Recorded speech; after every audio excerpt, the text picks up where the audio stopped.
Managing life with kids is not always easy, but there are a few things that we can do to help. Welcome to Fathering Our Future. I'm Anthony Vandegrift, not the perfect dad, but every day I am trying to be better. I'm very excited to share an interview that I had with someone that I'm considering a new friend of mine.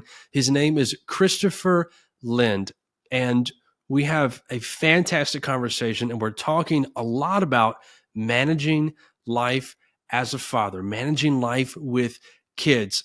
Now, I'm not going to give it away now, but as you listen and you learn a little bit more about Christopher, I think you're going to recognize his authority on this topic. If you want to be a part of helping dads grow as disciple makers and making them aware of fathering our future, you can help. And here is what I want you to do. I want you to leave a 5-star rating for this podcast and write a review wherever you listen to podcasts. And if you'll take a screenshot of that and send it to me at fatheringourfuture@gmail.com, I have a gift for you. I wrote a book called Cut the Crap, Direct Tips for Becoming a Dad. I cannot send you the physical copy, but I will send you the electronic copy of this book. And technically, you'll get a little bit more because the ebook has additional references that are linked all throughout it. So this is my gift for you for rating and reviewing this podcast. Again, send that to me at fatheringourfuture@gmail.com. And by doing that, you're helping create awareness of this podcast, and ultimately, you're helping dads grow as disciple makers. Our scripture for this week comes from Proverbs chapter 3, verses 5 through 6. It says, "Trust in the Lord with all your heart, and do not lean on your own understanding. In all your ways, acknowledge him, and he will make straight your paths." Well, Christopher, I'm so happy to have you on the podcast today. Thank you for making some time and being with me. Yeah, well, thank you. I've been looking forward to it, and I know we've been going back and forth coordinating, so I'm glad we finally were able to make it work. Yeah, life has been a little hectic and chaotic over here. I almost feel wrong saying that to you, and everyone listening will figure out why I say that shortly. But I guess we all manage our own chaos in our own ways. But we've been doing a lot of different things. We're trying to get ready to move while at the point that we're actually having this conversation.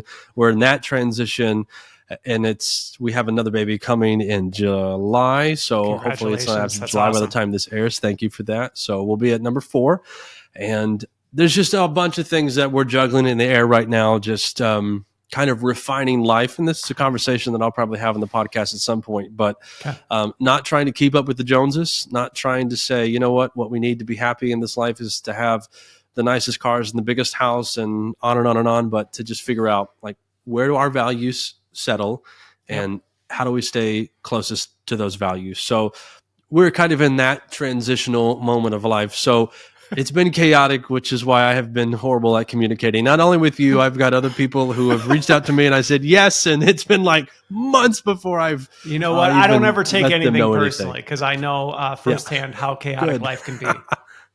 Good. Yeah, and I think everyone listening will probably figure that out in just a moment. But before we dive into the heart of what we're going to talk about, sure. I'd love for you to tell everyone listening a little bit about yourself, what you do professionally. You also host a podcast called Future Focused. So Correct. Let us know about those details. Yeah, so just a little bit of background into me. I mean, I was a total computer nerd in my early days, but I ended up getting really bored with technology and was more interested in how technology affected human behavior. And so that's how I got into education, which I didn't fit the educational mold very well at all. And so my corporate career has been this weird mix of digital transformation and technology and human behavior and human performance. So I'm currently a chief learning officer for a big healthcare company. And so that's kind of my day job that defines me. But then what kind of led to the future focus side of things was I was that person that everybody would reach out to when they were trying to understand what's going on with this technology or what's going on with this trend in work. And as we'll get into with my personal life, I started running out of time. And so as my wife was in labor with number 5, I said, I think I'm going to start a podcast. And she's like, why are you telling me this right now? And I'm like, well, because I'm thinking about like the time off I'm going to have and how do I have more time and how do I do more with less and all these other things. And I thought if I start recording these conversations, then I don't have to have them one on. And she said, that's great. Now, can we have this baby? And so 5 years ago, I started my podcast. And it really is, I say I'm living life at the intersection of business, tech, and human experience. And it's really just about looking at what's going on in the world and saying, yeah, but what does this really mean for like the everyday person? And how should we be thinking about this? So it's been a wild ride. I never expected it to take me the places it did, but it's been fun.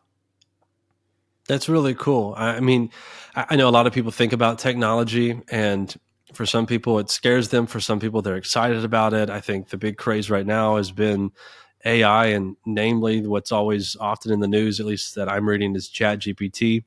Um, just out of curiosity, since you're talking about how this technology merges with the human experience, I'm going to take it that you're maybe not one of the people in the camp who thinks that AI is going to destroy civilization as we know it, or where do you fall on that? You know, I actually really lean on the book of Ecclesiastes when I think about technology in the sense of nothing new is there's nothing new under the sun. So like everything we're Sure. seeing is a different version, a different flavor of things we've seen in the past. And so as I look at what I actually have it outlined, I haven't published it yet, but I have a talk outlined called Everything You Need to Know About AI is in the Bible.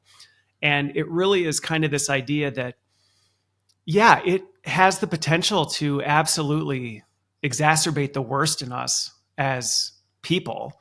And so is there the potential we're going to do some real damage with it? Absolutely. I mean, we are going to wreck some things and not figure out, oops, until like 20 years later, and then we look back and go, why did we, and we're going to learn some really hard lessons. But some of the doom apocalypse stuff of like, oh, it's the end of the age, this is it, the robots are going to overtake us. I mean, as far as I'm concerned, based on my worldview, that could have happened many times in the past. And so might God choose to use this for that? I don't know. My 13-year-old son asked me once, I'm like, well, if he does, we'll go quick because robots are super efficient. So I guess you really have nothing to worry about. But I don't think it's helpful to think in terms of these extremes because Yeah. honestly, even the experts, and I talked to some of the leading experts in the field, they don't really know really where it's going and how. So it really is a lot of these experts' best guess. So no, I don't think we're going to destroy humanity, but it will be very disruptive. For sure, it's going to be more disruptive than probably anybody who's alive today has ever experienced. Yeah, I could definitely see that. And when I think about it, for me, I know some people are stressed and worried like, AI is going to take my job away.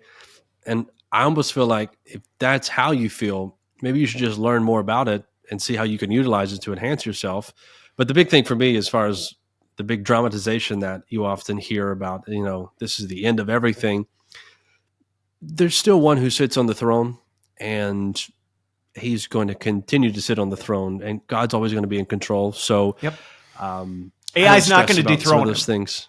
AI is not going to dethrone him. No, AI can only utilize that which he's created. So it's just like, you're still not the creator. Yeah. It's just like he's still on the outside looking in. But I think the thing, and I think this relates to like fatherhood, as I think about my kids, is as I'm raising them, the world that we live in even today will look very different in 20 years. And so will jobs look different? Will careers look different? Well, I mean, absolutely. And that's why, like, as a dad, I spend a lot of time with my kids figuring out what are the skills and unique abilities you've been gifted with. But don't get too hung up on how you're going to execute those, because chances are how you're going to execute those is going to be completely different. But let's grow in the skills and gifts that you have, and then just hold it with an open hand. And you know what? You might have to do it wildly different, and that's okay. And the same is true for professionals.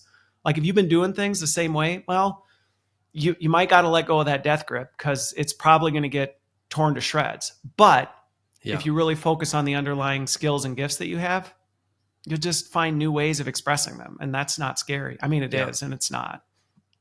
Sure. Yeah. I think almost innately we repel change, but it's one of those things that we have to be open to. And if we become open to it, like, yeah, there's still the transitional disturbance and discomfort that comes with it. But at the end of that discomfort, there's always growth. And that's usually Yes. what change drives us to. Now, you talked about a little bit of the dynamic of technology as a father.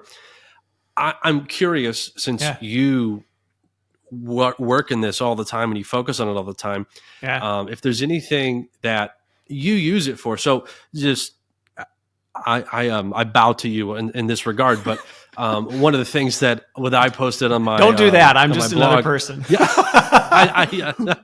for lack of a better term, I know but what you meant. I posted something for lack of a better, yeah. So I posted something on ChatGPT on my blog Sure. about how I think it can be something that dads can utilize to help them as fathers. Not like it's going to raise your kids, but like in the sense of I used one example of, if you want to take a trip or if you want ideas for things to do with your kids, like you can literally tell it, like, I'm in this area, my kids are this old. What are some things that I can do?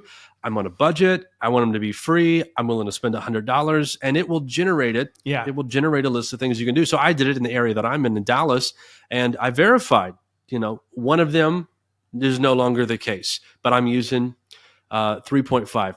4 Yep. is probably more updated and better to use, but if you're on a budget, you're not going to spend $20 a month to use it. So, anyway, so like I've used it in that sense just to kind of show and illustrate to fathers that you shouldn't be afraid of it. Like, you can actually use it to Yep. have some sort of a benefit. Like, if you can plan a trip, like, that's great. Or if you can get some ideas, that's great. It doesn't do everything for you, but it can be like this virtual assistant in a sense. So I'm Yeah. curious how you diving into this all the time.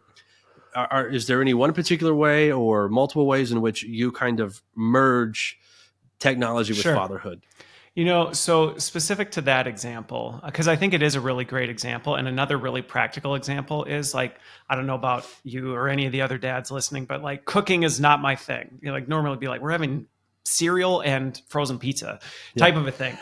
But artificial intelligence, I can say, this is what's in the fridge. What could I make that's kid friendly that would be super fun? And it'll give you That's recipe, cool. just like boom. And so there's some pretty cool things that you can do where you're like, oh, wow. Like, like you said, like, I'm planning my son's 8th birthday party and I don't know what I want to do. And it can be helpful for the idea generation. Although I think the part that I caution people with, and this is something that I see happening a lot, that I actually tell people to fight against this trend, which may sound ironic coming from somebody who's so into tech, is especially in Western society, we already have a very rugged individualism. So there's already this tendency to be like, I'm going to figure it out on my own and I don't need anybody to help me. And in some ways, AI is actually feeding that, because it's like, well, now I really don't need anybody because I have AI to help me do That's it. a good point. And so even like with the food or the trips or the things like that, you can't forget that you still need to lean into the relationship side of this and not assume that AI is going to tell you what your kids want, because it's like, well, no, the best way to know what your kids want is to actually spend time and get to know your kids. Then Right. fine, use AI, give it some of those details so it can do some of the research and some of these other things. Then it can be really helpful. But I've actually seen people fall into the trip of like, oh, well, now I don't need to talk to people because AI knows better than they do. So I'll just ask them. And that actually can erode relationships. And I think it's a huge risk, especially with how individualistic we are as a society right now. Yeah. No, I think that's actually a great point, and reminds me. I had a conversation with a buddy of mine with another podcast on marriage, but one of the points that he brought up was that he takes notes about his wife's behavior. Like, so he used the illustration of the Queen of England has all of these servants, and they bring things to her at particular times without her prompting. And he thought, if they do that for the Queen of England, how much more should I do that for my wife? And so he talked about how he takes notes about what she likes to drink, when she likes it, and all these other things. But I think it is neat, to your point, if you actually take the time to talk with your kids and to observe your kids' behaviors and the things that they like, using that to say, put in the prompt, like, can you give me a new idea? Yep. Here's what my kids like. And spit it out. I think that's actually a really smart way to do it. And I'm going to have to definitely steal here are my ingredients. What can I make? Because I'm very low on the totem pole when it comes to cooking, but I can do it a little bit. But literally just last night, because mom is out of town, I was like, all right, kids, what are we going to eat? I said, we have bread, we have some eggs. And the kids were like, do we have lunch meat? I said, yes. They're like, make us egg sandwiches. And I was like, okay, this I can do. I can craft this. But it'd be really nice to be like, hey, ChatGPT, here's what I got. Give me some options to actually tell the kids rather than have the 35-minute conversation of what are we going to do with eggs and bread. Yep. So I'm definitely going to have to steal that one. There you go. Anyway, yeah, I appreciate that. But I wanted to talk about that a little bit so that anyone listening, if they are also interested in technology, they can check you out with your podcast, Future Focused. If they do want to do that, where's the best place to find you in the podcast? So it's on any of the podcasting platforms or on YouTube. So I'm all over those. Okay. And then I actually last year started a Substack because I know sometimes people don't have time to listen to the whole thing. And so I distill kind of the key points in a readable version on my Substack. And so that's a lot of times people subscribe to the Substack and then I have links to the podcast. And then that way, if they're like, ooh, this one in particular sounds really interesting, then they can just go right to it. Okay. All right. Very cool.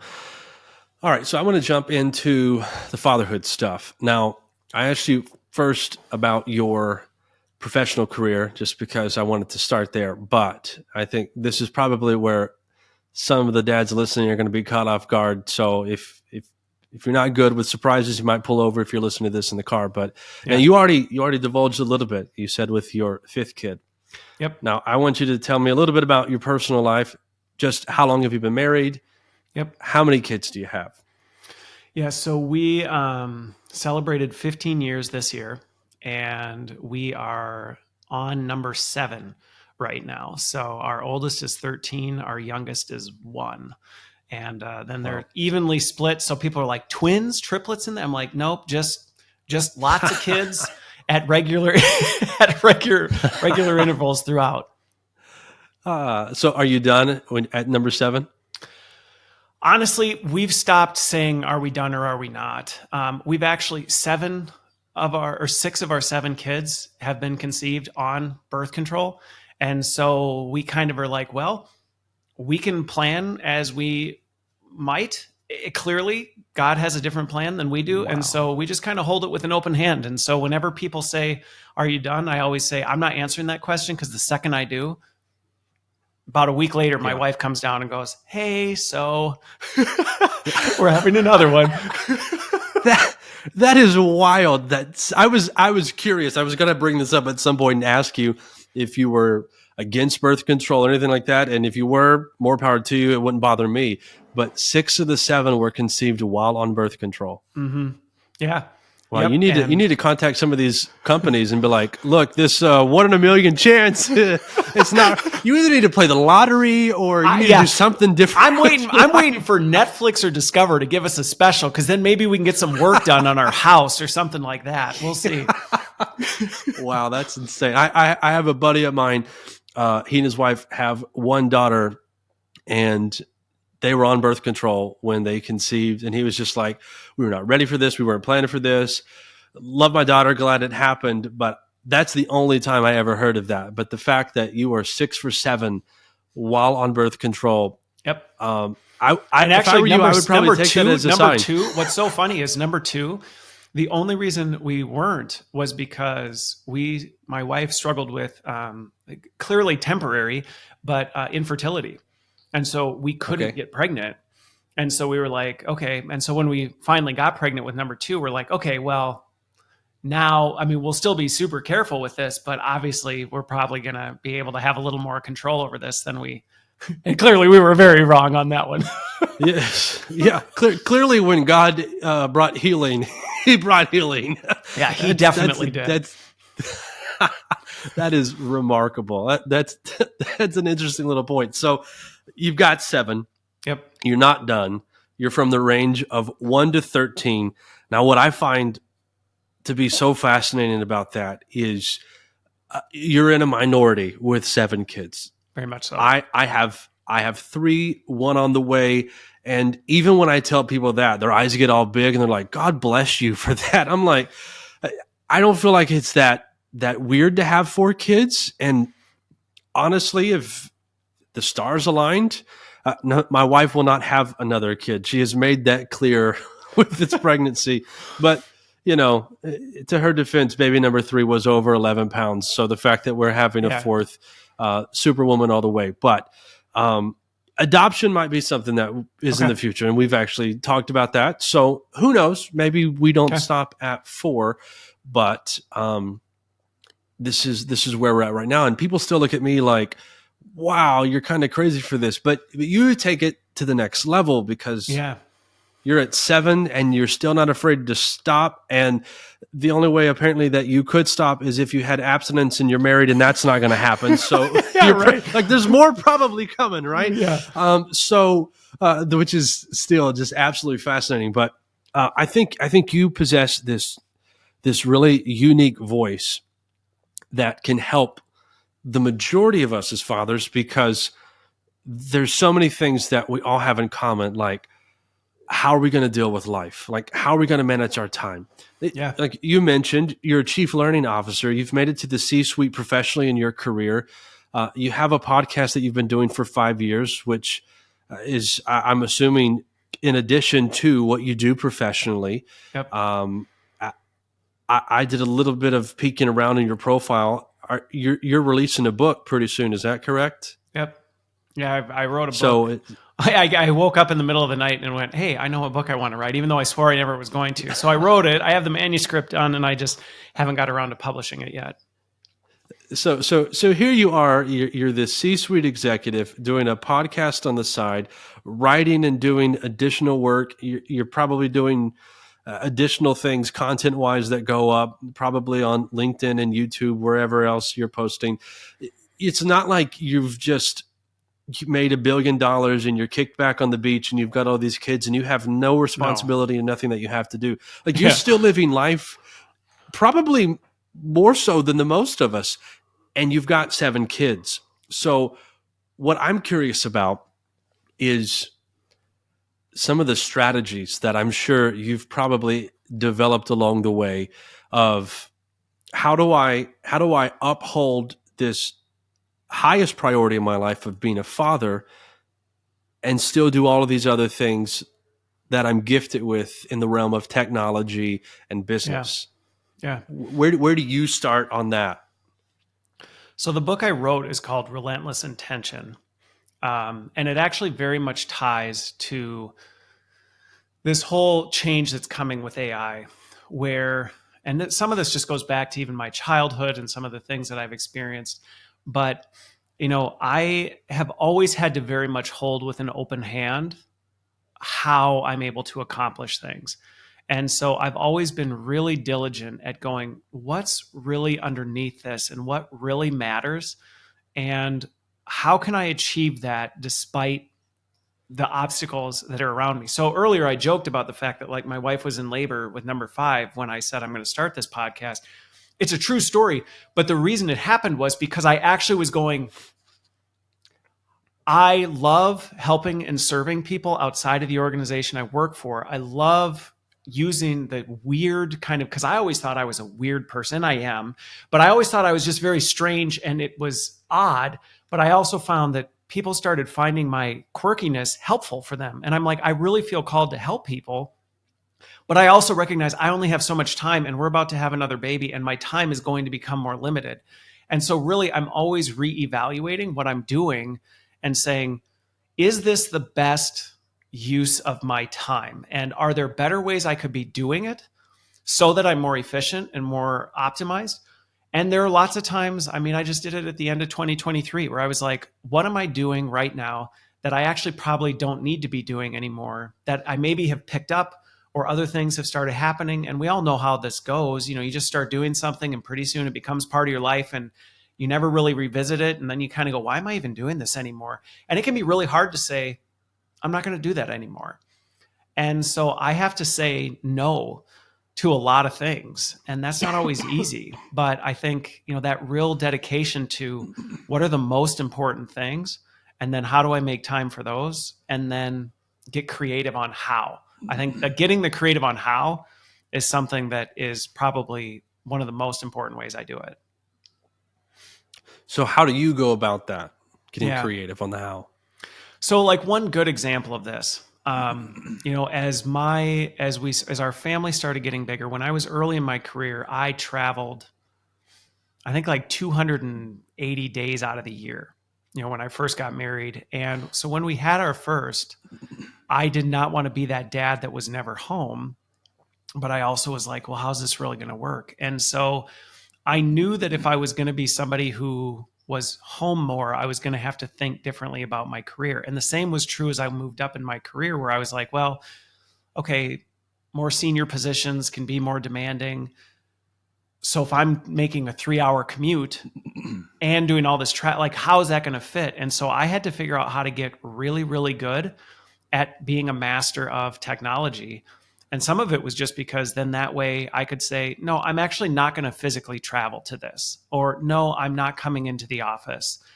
And I'm going to fight against that because I need that time. And so that was like one example where instead of just going, well, I'm not going to do that, I was like, well, how do I be 10 times better at this so that I free up the space to do that kind of thing? That's like one practical example. There's lots of people who actually joke. They're like, will we ever meet you as a person? And I'm like, probably not in this lifetime. Unless you come to Waukesha, like then come on over. It's fine. Yeah. So can you talk a little bit about your process of getting better at these things? Because I think so many times when we get this idea, like, okay, this is what I have to do this, we start down that path and we think this is not going anywhere anytime soon. When you're talking about getting better at something, how long is it taking you to do this? Because you're going down this path already after becoming a father. So is this late nights? Is this early mornings? Is this months, years worth of work that just compounds and finally gets you to that point? How'd that play out for you? I would say it's a mix, but I would say it tends to lean more towards it's just the long road of discipline. And again, I spend a lot of time reading scriptures, and I'm always amazed by how much time things take. And I think especially in an AI internet world where everything is instant, we have this culture of like, okay, I want to be here. So like, how do I be there tomorrow? And it's like, well, you're not going to. So I think of, let's use my chief learning officer journey. So I was running innovation and tech at GE. Was kind of at the top of my game at GE, but I still felt like I really had this desire to be a chief learning officer because it was just like a milestone that I don't know why I'd always kind of dreamed of achieving it. And at GE specifically, that was never going to happen if I wasn't going to be committed to the GE culture of what they expected out of that level. And so I was like, okay. And so I went on a quest to say, well, I'm going to pursue this outside of the organization. And it was years of conversations, getting into it, going, yeah, I think I can do this and I don't need to be in the office. And companies going, no. And me going, but listen, I've spent years building skills to be the best at this. This is where your company is going. Don't you want a learning leader who can help you as an organization know how to, like, I'm making it into a selling point and just time after time being told no. And what was funny is I finally kind of reached a point where I was like, all right, God, maybe this is my dream, not yours. And so it was at that point I actually went, okay, then I'm going to give it up. I'm not going to pursue this anymore. And I'm actually going to pursue figuring out how to do things independently where I have more of this autonomy, because obviously a company's not going to take me as seriously as I think they should. So maybe I can do it independently and figure that out. And it was 2 more years of companies calling, wanting me to come take this role, and then going, oh, well, that's not going to work. And then just when I finally had the runway to get this other path that I'm like, okay, God, you clearly don't want me going this path. I'm going to go this path. Sure. 2 years of continuing down that path, I get a phone call from the company I'm at now that was like, do you want to be our chief learning officer? And I'm like, I don't even want to take this call because I'm so discouraged by the number of times I've been told, you're the best person we could possibly hire, but, and so I went down this path and I'm like, I'm not going to move to Florida. And that was a game changer. And then I had to wait 6 months because they said no. And I said, okay, fine. Like I told you no before, fine. They called 6 months later and they said, we changed our mind. You wouldn't have to move. And I said, well, but I'm also not going to fly to Florida all the time. And it was no. And I was like, okay, then no. And then it was another 3 months. And then they called back and they said, what if you didn't have to fly to Florida? And it was only at that point where I was like, okay. So I think it goes back to, but all through that whole process, through all those years, I was working at how do I focus on the skills and the brand and the reputation and the knowledge that I need to demonstrate that. I didn't give up and just go, well, screw it. I think that time and diligent effort cannot be understated. Yeah. No, I think that's good for us to hear and to be reminded of, because I think we're all on relatively similar journeys. I think we all have some similar goals when it comes to success within our careers and financially, and hearing that of it's okay to take time and to just be disciplined in the pursuit and just stick with it. I think that's something that we need, because we definitely live in this time where everything is instant gratification, or we want to be the overnight success. All the people who push their packages or their seminars, workshops, whatever it is, are like, I did this in 30 days and you can too. And everyone's just like, oh, that's so fast. That's great. And that's what we gravitate toward. But probably the philosophy that you lived out and that you shared is ultimately where we need to land. Because if we keep hopping around every month after month on the next 30-day, I can do it this fast and I can do it this fast, we never really compound anything. And I like that you called it these compound efforts and discipline, because that's ultimately, I think, what makes the difference. And I'm glad that you share that perspective, because I need to hear it, and I know other dads need to hear it too.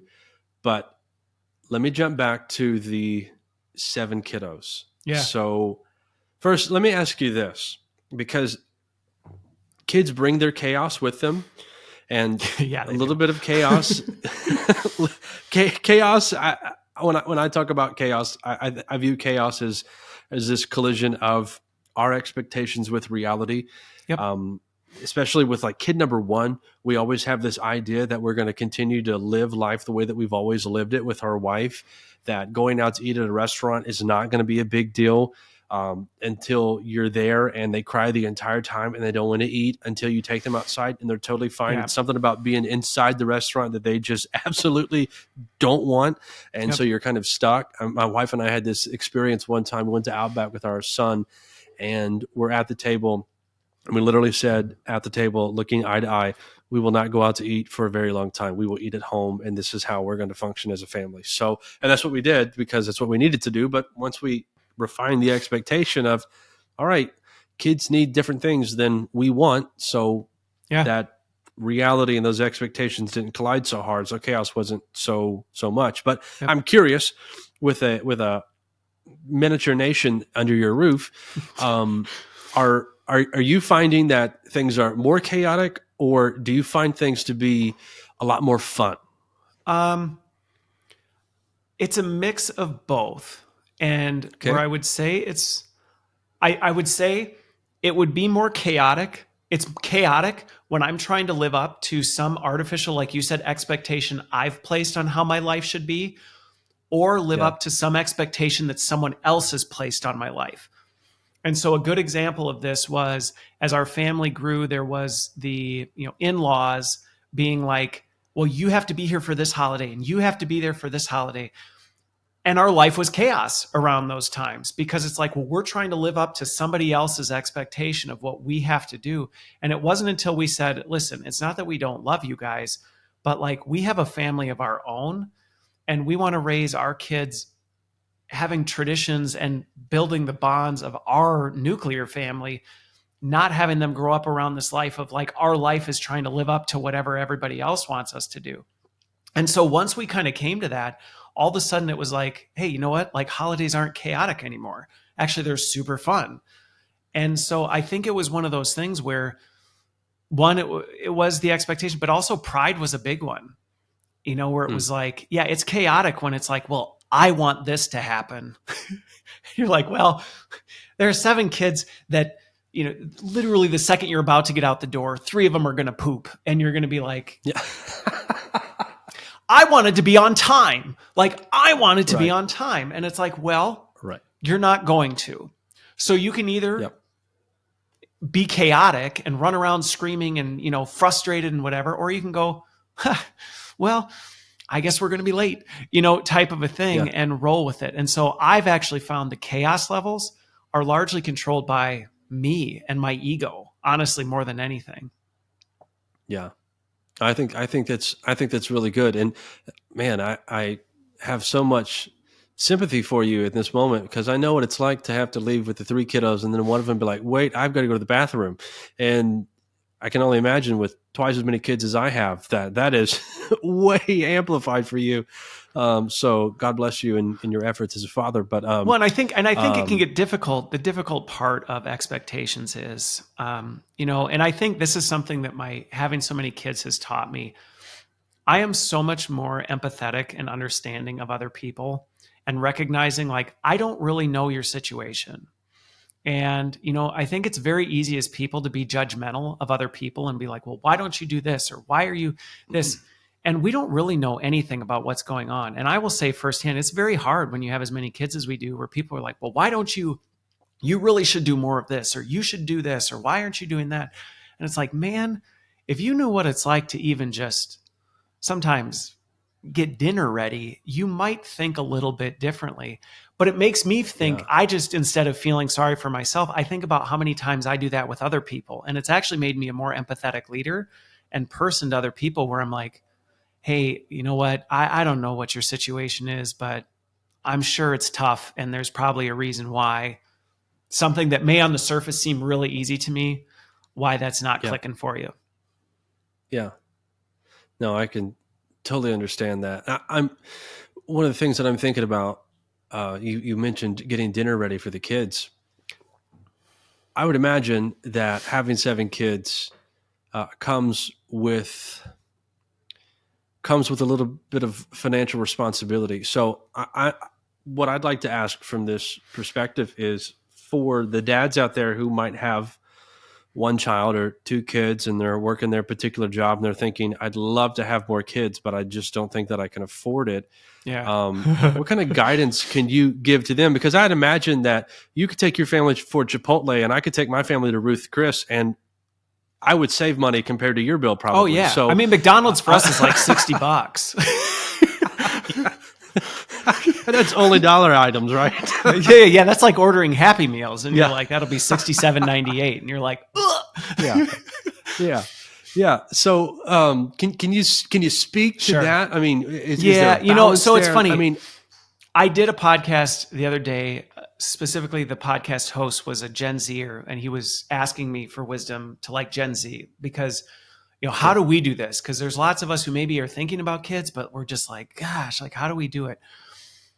The finance piece, I can say firsthand, when we found out we were having number 1, there could not have been a worse time. I had so many personal loans and credit card debt. I had literally just put my last rent payment on a credit card and went, I don't know how we're going to make next month worth. My car didn't work. Like, we were broke as broke. And we didn't really we were broke as broke for quite a few of the kids, and the best part of that was we found all that out. And my wife goes, hon, I really just want to be a mom. I don't know that I want to work. Yeah. And I'm like, oh, okay. We're having this conversation right now. I got it, type of a thing. And so I can very much empathize with those parents that are like, I love being a parent, but like, I cannot figure out how to do this financially.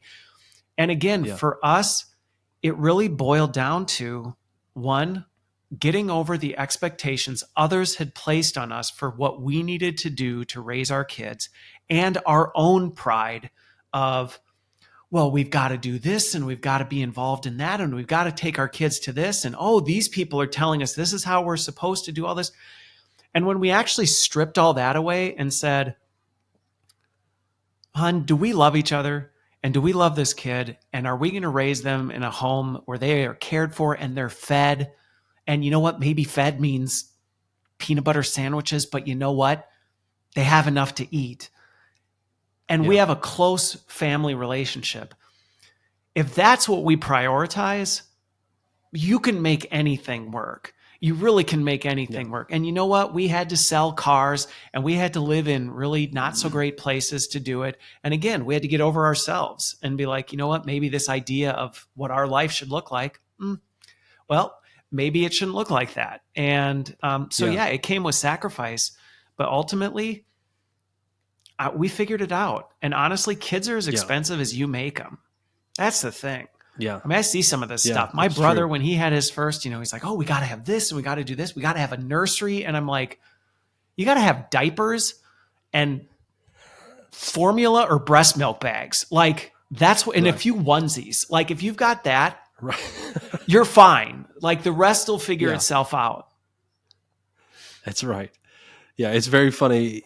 People's baby registries, they're just like, yeah, I need a wipe warmer and all these things. I'm thinking, we never used any of this stuff. Even the little, what they call it, the diaper genie, where you throw the diaper away. It's just like a glorified trash can. Like we used it for the first kid, and then it just became annoying because it's just like, I got to change this back at the worst opportunity every single time. Yeah, this is a waste. And so, yeah, I mean, to your point, for anyone listening thinking, yeah, but we have to have all this stuff. No, you absolutely do not have to have all of those things.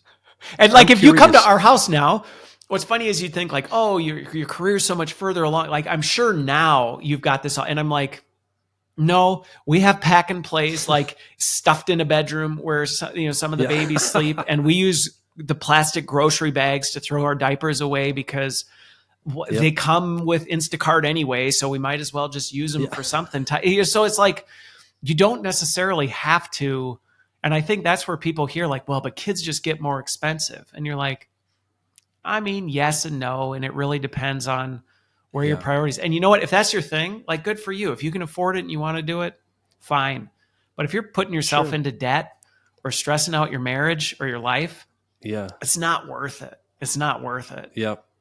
Yeah, you're absolutely right on that. I mean, I remember when we started having kids, I think for whatever reason, my wife and I, we always wanted to dress them the cutest we possibly could. But then we finally came to this point in life where we were like, you know what? Kids are just absolute monsters. And no matter what we put on them, it's going to get destroyed and it's going to get dirty. So it's just like, we're going to buy our kids clothes at resale shops and Walmart. And they're going to love it and they're going to be happy. And every so often, like we might buy something somewhere else, but it's never expensive and it's never, I mean, like I used to love wearing suits and ties and stuff like that to church. And I thought, man, I'd love for my son to dress the same way. But then I see the way that he plays. And I'm like, dear God, no, I'm not going to spend however much money on a little suit for a child and have him blow the knee out within 7 minutes of having it on. Like I'm not. And again, it goes back to our earlier point of how chaotic is your life. It's like, well, how chaotic do you make it? Because again, if you're like, well, I've got to put the Nike Jordans on them and they've got to be in this and they've got to have the, and then they crap themselves and you're like, oh, great. Now they ruined, I got to go get another one. And you're like, well, that's self-inflicted versus, you know what? They've got, something that easily can pull off and throw in the washing machine type of a thing. You're like, And when it gets a hole in it, like you said, you're like, well, we're just going to throw that away, or guess what? Your pants became shorts. You got to get creative on the how, right? That's right. Hold it with an open Oh, hand. that's awesome. That's awesome. So let me ask you this. You had this Sure. conversation with your wife. You make these changes. Now, you talked a little bit about the journey of wasn't always ideal. You weren't always in the places that you wanted to be in. Nope. Was this something that you had to continue talking about with your wife in order to Yes. maintain these values and this structure? Yeah, and I think this goes back to I'm very much, despite I'm techie and pretty introverted, I'm very much a student of human behavior, and so for me the relationship was key. And it was like we have to have open lines of communication about this. And going back to the relentless intention piece, we need to dig deeper than just the surface level. We have to go like what Right. actually is really important to this, because there's been multiple times where we've been in conflict with one another. And it was because we thought we were on different pages when really it was like, oh, okay, we're just looking at the same thing differently. And so, like, as an example, for me, I just, I have a lot to say, and I think about a lot of different things. And so I always want to put it out there. And for a while, I had locked in my head that meant I had to travel and I had to do this. And I was getting invited to things all the time.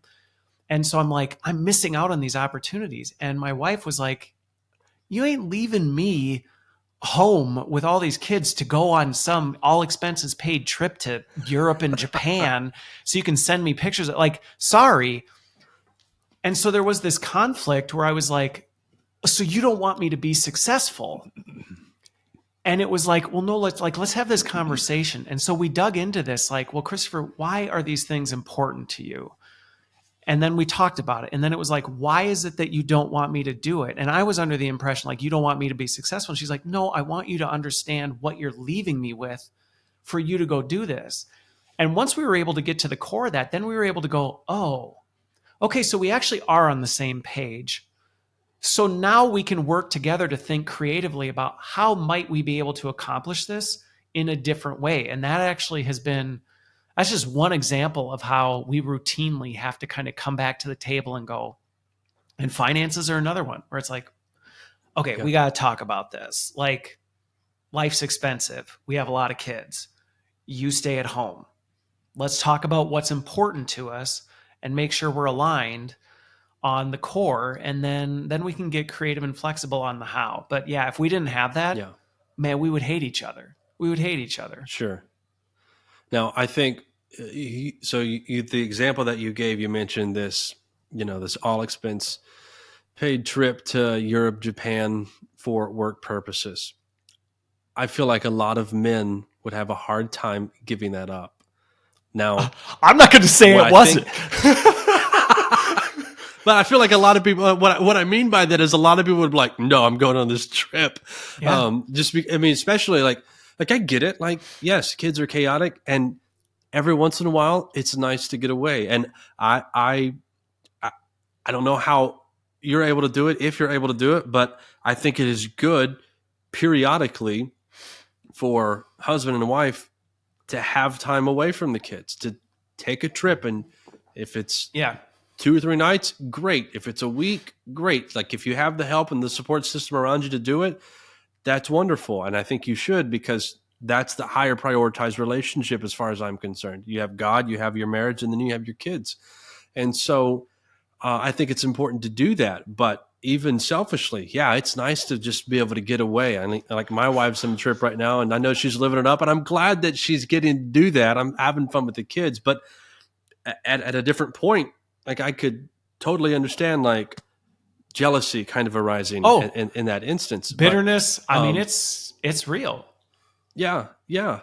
But I want to ask maybe how difficult it was for you to do this, and maybe what helped you to become willing to, I'm going to phrase this as truly be married, because that's what that is. I mean, when the Bible talks about marriage, it talks about two becoming one. It just like you're forming a unity. And so now you've got new values. Now you've got a new focus. And it's not just here's what Christopher wants, or here's what Anthony wants. It's about here's what my wife is talking about with me, and here's what we value together. And that's what I need to live toward, not I really want to go on this trip. So can you Yeah. talk a little bit about the challenge there and anything that maybe helped you Yeah. come to terms with I'm gonna honor this marriage that I vowed to. Okay. So the first thing I will say is it was not easy at all. I'm setting you up there. I figured it wasn't. I mean, like, and again, it's just one of those, like, it's selfishness. And sometimes there's a healthy degree of it, but it can go off the rails. And I won't pretend that there aren't multiple instances where I pulled the husband card and went, I'm the husband and I am going to do this. Yeah. And then afterwards I went, wow, was the fallout of that really worth it? Like, it ended up ruining the whole experience anyway. And it's like, well, I got what I wanted, but I scorched the earth doing it. And now, like, I'm miserable. She's miserable. Like, I didn't even. So for me, some of it was just like the logical having to learn the hard lesson of, you idiot. Like, don't be an idiot. You know, the consequences are not worth it in the end. Right. But some of it was it was model to live by. Well, but some of it really was. Some of it was one, going back to having kind of this interconnectedness of saying, hey, listen, like, is it that you hate the idea of this? No, it's not. It's we're in a season right now. Like, we're in a season. We have kids that are in this age where, you know, it's just extremely difficult and we don't have the support system. And so you ask, and so actually caring about my wife as a sacrificial husband and going, I would never want to put you through that. I would never want you to suffer, all so that I can, have a nice trip. I don't want to do that. But actually listening to, like, why, and understanding and getting over the, like, so this isn't because you don't want me to do it. Like, no, it's not that I don't want you to do it. It's that it's just, this is what it would put me through. And so then that drew that out. But I think ultimately, honestly, because those two things will only get you so far.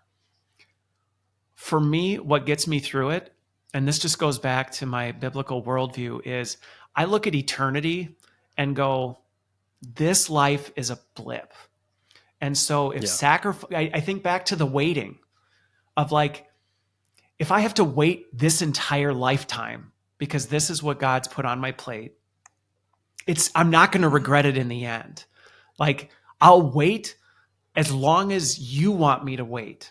And if that's this entire life and I go into the ground before actually ever getting what I think I want, I'm okay with that, because I know that there is an eternity that goes on that I can't even begin to imagine how incredible it's going to be. And so actually it's just that eternal hope that, like, this isn't it. This isn't it. And I think that's the only thing, that the days where I'm like, okay, don't be an idiot. Well, it's worth it being an idiot. And you're like, yeah, but what about your wife? And you're like, yeah, but what about me? And then you're like, okay, wait a minute. This is a blip on the grand scale. Yeah. Okay. I can wait. Yeah. Yeah. That is a difficult perspective to gain, but it is such a powerful perspective to obtain, because, like, that is the biblical perspective of trust and faith, that I might not get what I want here, but eternity is coming. Like, I have this hope. It's so easy for us, and so often we do this, specifically in the book of Hebrews. We'll read chapter 11, and we'll read about Moses and all of these great people who have these really cool stories where they trusted in God, and then this miraculous experience and encounter took place, and they made it through on the other side and obtained all this great favor. But if you keep reading the last half of that chapter, you read about people whose names we don't know because they did the same things, but when they were thrown in the lion's den, they didn't come out the next day, and on it goes. And then the Bible tells us that the world wasn't worthy of these people. It's the same sort of faith that Job exercises early on, where he says, though he slay me, I'll still trust him. Right. If he thinks that that's what needs to happen, then I'm going to trust him because he's on the throne and I'm not. And that I commend you for having that level of trust and faith, it having comes that with worldview, because it's not easy. It's not. And I think even the heroes of Yeah. the faith, and this is where I reflect on this stuff a lot. Moses was promised the promised land, and he died on the other side of the river after walking Yeah. through the wilderness with a bunch of complaining Israelites who did nothing but rebel. And I go, what? Like, okay, like, and he willingly went up on the mountain and died. And you're like, you could look at that as a failure and go, Sure. your whole life was to do this, to free the Israelites and take them into the land of Canaan, and then you died at the finish line. Or you Yep. could go, but you set up Joshua to take them in. Like, well, and you know what? Right. We've got the rest of eternity. And I think that honestly is that hope. Man, that gets me through so much more than anything else, to be Yep. completely honest. Yeah, and that idea that you just talked about is something that I've been trying to put something together so that I can eloquently express this. But this concept and this idea of legacy. So, I'll use the illustration of Abraham, Isaac, and Jacob, and then their descendants after them. The promise is made to Abraham. Abraham doesn't get the promise. It's something that's passed on to his children and to their children, and on it goes. And so sometimes it might be difficult because that selfishness, it does rise up, and there are things that we want for ourselves, but maybe kind of like what you just alluded to with Moses, maybe we're supposed to go so far so that the promise is obtained within our home, within our household, within our family, but maybe it's not really for us. Maybe Oh, we go so far so that for our children, they can get a little bit further, or they can obtain whatever it is that we were striving for. And yeah. that concept of a legacy, I mean, you see, I mean, that I think of biblically David. themed I think from of beginning David to and end. Solomon. David and Solomon's a perfect example of that. Yeah. Building the temple. Like, how Yep. hard would that be to be David? You're the one who's given the instructions. And you're Right. like, so I get to build it. And God's like, nope. Yep. He conquered, he obtained all the land. Like, he fulfilled the promise more than anybody else, but he couldn't do it. He couldn't do it. Yeah. And a Messiah was Right. promised through his line. And I'm sure he went, oh, so like my son? Oh, like my great. Oh, no, we're talking like hundreds of years We're later. way generations down. I mean, God's Yeah. timeline is far bigger than ours. And I think that Right. is one of those things where you're like, when I get really discouraged, when I feel like, is this it? And some of that Yeah. I grew up in a funeral home, and I watched a lot of people in their last days and at the end. And that gives you a very different perspective on your point of legacy and the Yeah. legacies you leave, and how the people who maybe achieve everything that the world would say is a great legacy, honestly, some of those were the most tragic, saddest funerals I ever saw. Because you're like, okay, you did it, Yeah. and you scorched the earth doing it. And Yeah. it's the loneliest, saddest funeral I've ever seen.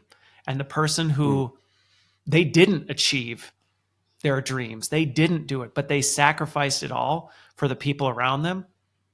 Those Yeah. are the ones that you were like, holy moly, this person changed. The ripple effect this Right. person had is going to live long beyond their lifetime. Yeah. No, you're right. That's a beautiful experience to share, especially growing up the way that you did. That's really important for us to remember as fathers. And again, it boils back to that: it's not about me, and I've got to get rid of that selfishness that likes to rise up and say, "But maybe I can do this, or maybe we can do this, and maybe it'll be okay this one time." So it's something that we constantly fight. But having these understandings and these mentalities that we've talked about these last few minutes, I think, play a big part in that, helping us to navigate life. I want to ask you this, because you've got so many kids. One of the things that I think is so important is that we have, yes, we have conversations with our kids and we communicate, because I do think communication builds trust, and that's the foundation for relationships. So we're going to continue to nurture that relationship in the same way that we construct it. That's having conversations. But a little tangent from that, I think, is it's really important. And I have found this to be true with my kids, even at the ages of 7, 5, and 3, to make sure that I have a one-on-one time with them, that they're getting just the special time with just me, where There's no distractions. There's no one else who might chime in and break up the conversation. It's just, me and my son. He loves Genghis Grill, so me and my son can go to Genghis Grill. My daughter loves to go get a little slushy or whatever they sell at Starbucks, something like that. So I'll take her there somewhere. My youngest, she's just happy to sit in the car with me. So it's just Yep. like one-on-one time has to be prioritized, and it doesn't have to be every day. It can be something that happens every month, every other month. But it needs to happen. So you have a few more kids to juggle than I do. How do you go about prioritizing that isolated one-on-one time with dad that I think children need to have? I will say it gets much harder with a bigger family. It is very Sure. difficult to be able to isolate. I mean, honestly, you're never alone. Yeah. But I think this goes back to finding ways and also building really tight relationships with your kids where you can tell when they need it. Because going back to your point of like, it's Yes. not this like, oh, it's got to be on this many schedule, right? And that's where you create the chaos, where you create these artificial schedules. But instead, really getting to know your kids well when you go, I think they need dad right now. And Yep. being in tune with that. And I pay very close attention to my kids and I'm around them a lot. And so I can tell when something's going on. And sometimes it's just like, you know what? You're sitting in your room reading a book or playing on your iPad. I'm just going to go in and just like sit on your bed with you and just be like, hey, how are things going? Or Yeah. we're playing outside and everybody's running around and the kids know I'm sitting over here and one of them will come just sit next to me and I'm like, you just need me right now. And so I'll just engage with you while you're here. And so again, you just got to be much more intentional and much more Yeah. fluid with it. But I agree, it's important. I think this goes back to, though, it means taking your focus off yourself and really watching everyone around you and going, what do you need? Um, Yeah. and so, yeah, I mean, I haven't cracked it perfectly, but that's how I try and manage that at home. Sure. Yeah, and I don't think any of us have ever come close to perfection when it comes to fatherhood. But I appreciate you adding that perspective because I can attest that is the case as well for me when paying attention to the kids. First, you have to do that. If you're not paying attention to your kids, you're never going to be able to actually give them what they need. And you talked about this at the beginning when we talked about AI and fatherhood. Um, but you've got to pay attention. You've got to be attuned to their needs, to what they're going through in life. I mean, just the other night, I told my son, who's 7, I told him good night. I closed his door and I stood there with my hand on the doorknob for a second. And I thought, I need to ask him how he's feeling about life right now. And I did. I opened the door and I said, buddy, I said real quick, I was like, how you feel about how life is going? How's everything? What are you thinking about? What's on your mind most right now? And for the next 15, 20 minutes, he just talked to me about things that weren't, heavy because he's 7, but he's talking about things going on at school, things with friends, things that he's thinking about, things that, bother him mentally, and give me an opportunity to listen, give me an opportunity to help, and, give him some clarity that some of the stuff he's dealing with, maybe think about it a different way because it's really probably not as troublesome as Yeah. you perceive it currently. So, just and Well, I again, love that you bring one-on-one up. I time love doesn't that have you to be bring date up night. on that though. It doesn't also, and I think this sometimes is where we think it has to be this big, like, oh, one-on-one, we got to go plan a day together where we do this. Yeah. It's like it doesn't have to be that. One example recently that happened with my 7-year-old daughter. She had done something. She got into some trouble, and she got in trouble for it. And I could just tell something was off. And I caught her in her room and just kind of said, hey, like, are you okay? And I could just see kind of like her eyes starting to well up. And all I said was, I just want you to know there's nothing you could ever do that will make me stop loving you. Nothing Yeah. you ever do. So you might get in trouble. And she just sobbed. And she gave me a hug. And then 2 minutes later, she's like, I love you. Like, and boop, and went back. Yeah. And I was maybe in the Yep. room 4 or 5 minutes. So it doesn't have to be this big. And I think sometimes as guys, we tend to do that. Like, we got to plan the man's trip where we go do this. So we got to have the daddy daughter night. And you're like, I mean, those things are fine. But Right. it's those regular intervals where you're doing it all the time. Those are the ones that are going to build the bonds that'll stand the Yes. test of time. Yes. Yeah, you're 100% correct on that. Um, so here's what I want to do because I want to be conscious of the time. Uh, I love the direction that this conversation went.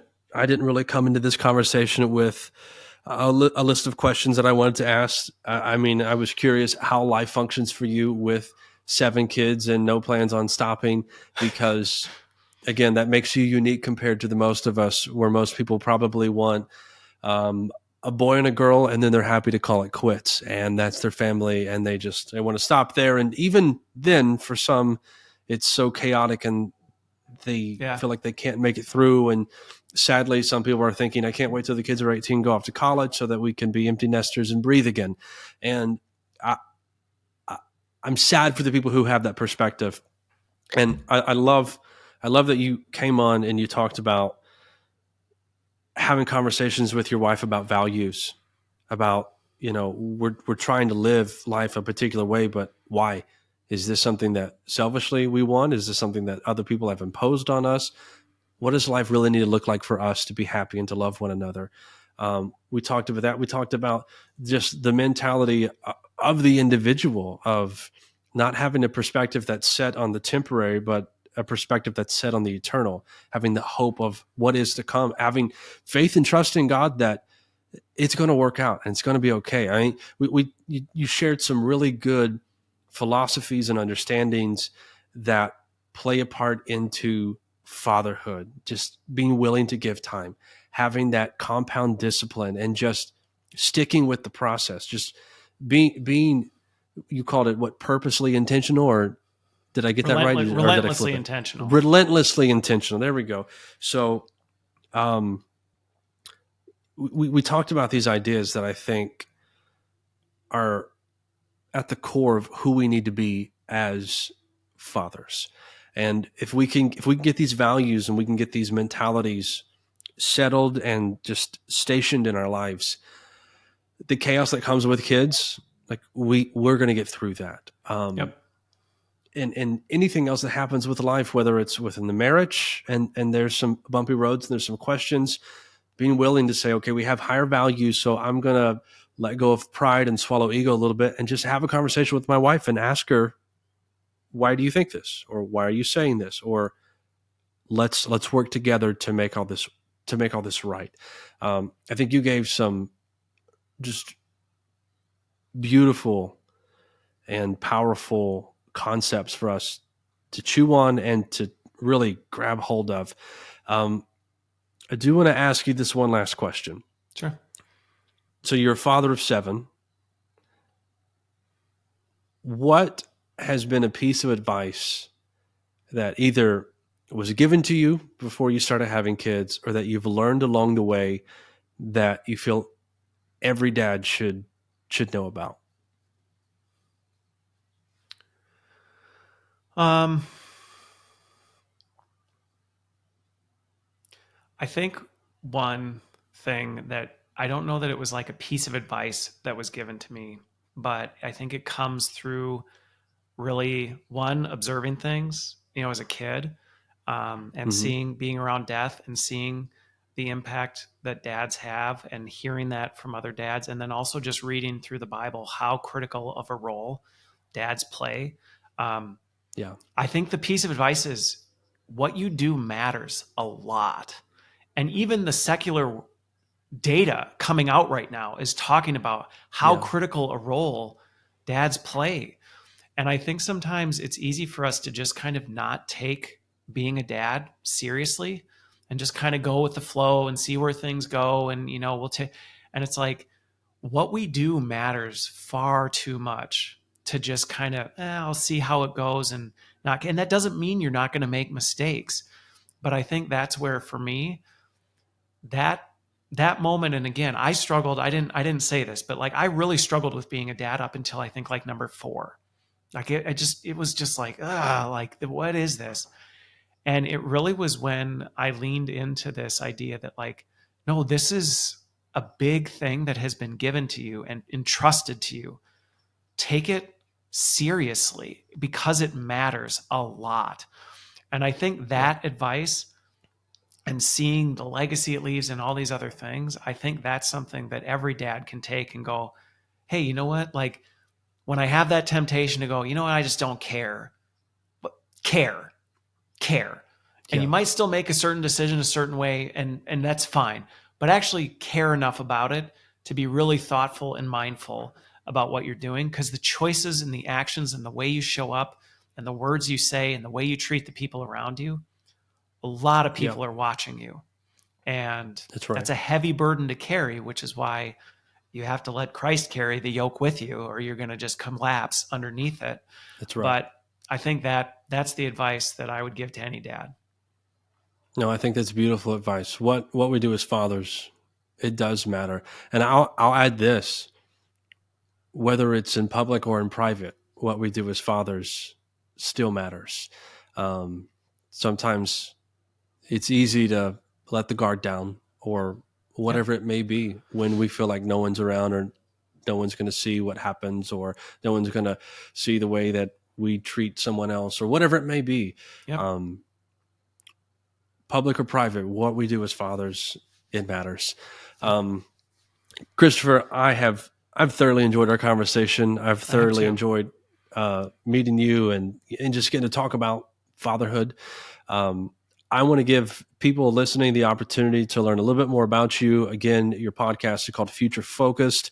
You said that they can get that wherever they listen to podcasts. You're on YouTube. If anyone wants to follow you in particular, where's the best place to follow Christopher Lind? Is Yeah, that LinkedIn. LinkedIn is where I'm okay? very LinkedIn. active on that. Yep.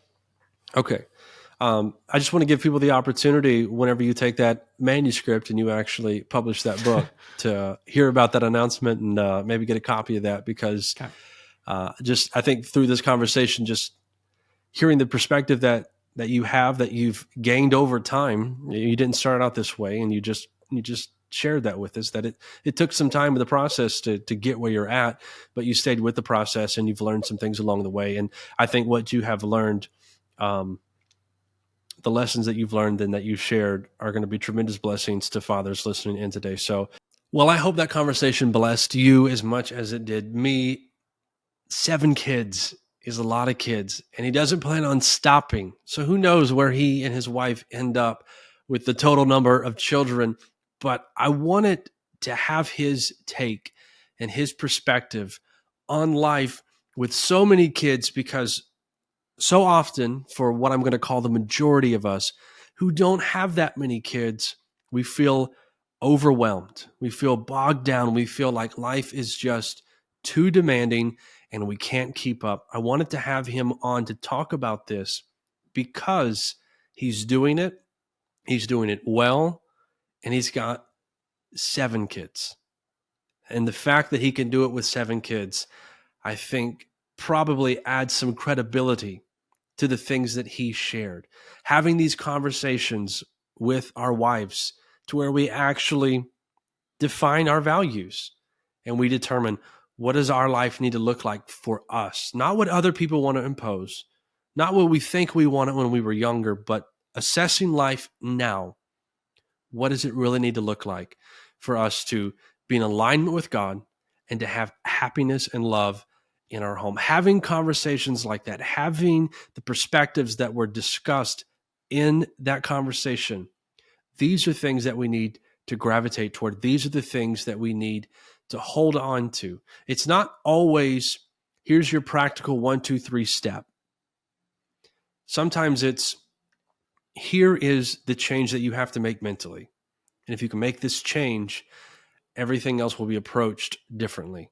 So I hope that you will take the advice and the experience and the lessons offered by Christopher, and that you will see how you can implement them into your life so that you can continue to grow as a father who is on mission to equip and to disciple your children to be a part of God's plan and mission in a greater capacity than yourself. Let's pray. Lord, thank you for the community of fathers that we find ourselves in, people like Christopher who are a little unique in the fact that he has 7 children, and that's a lot more than most of us tend to have. But his perspective on life, his perspective and value of you, and the content, the information that he was able to share, I pray that we would have ears that hear this, and that we would dwell on this, and we would determine, what does life really need to look like for us? How can we actually create a home that pleases you, but then also nurtures our children and nurtures the relationship within our marriage and within our family? God, I pray that you would give us wisdom. I pray that you would continue to let us be exposed to other people in this fatherhood community that we can learn from, that we can listen to, that we can grow alongside with, because God, we recognize that this is what we're doing. This is a part of our mission as dads. It's not just an isolated mission that we're on where I want to raise my kids, but this is something that we are doing together. This is why we are fathering our future. It is a collective work. So I pray that you would help us to form community with one another, to learn from one another, and bless us, God, from time to time to also speak to other dads so that we can be a blessing to them as well. We ask all of this in your great name, in Jesus' name, amen. Well, as always, I am with you on this journey called fatherhood. I'm your partner on this mission. If you need anything, you can reach out to me, fatheringourfuture@gmail.com. Thank you so much for being with me. This is Father in Our Future. I'm Anthony Vandegrift, and I hope you will join me next time. I want to thank you again for listening to Fathering Our Future and for endeavoring to grow as a dad. But I want to ask you to become more than just a subscriber. I want to ask you to consider becoming a supporter of Fathering Our Future. Whether it's a one-time gift today or a monthly commitment, whatever you give, it's not too small. It will contribute to Fathering Our Future, continuing to grow and to expand and to reach dads. All you have to do is go to fatheringourfuture.com, click the donate button, and give whatever you would like to give. Thank you, and God bless.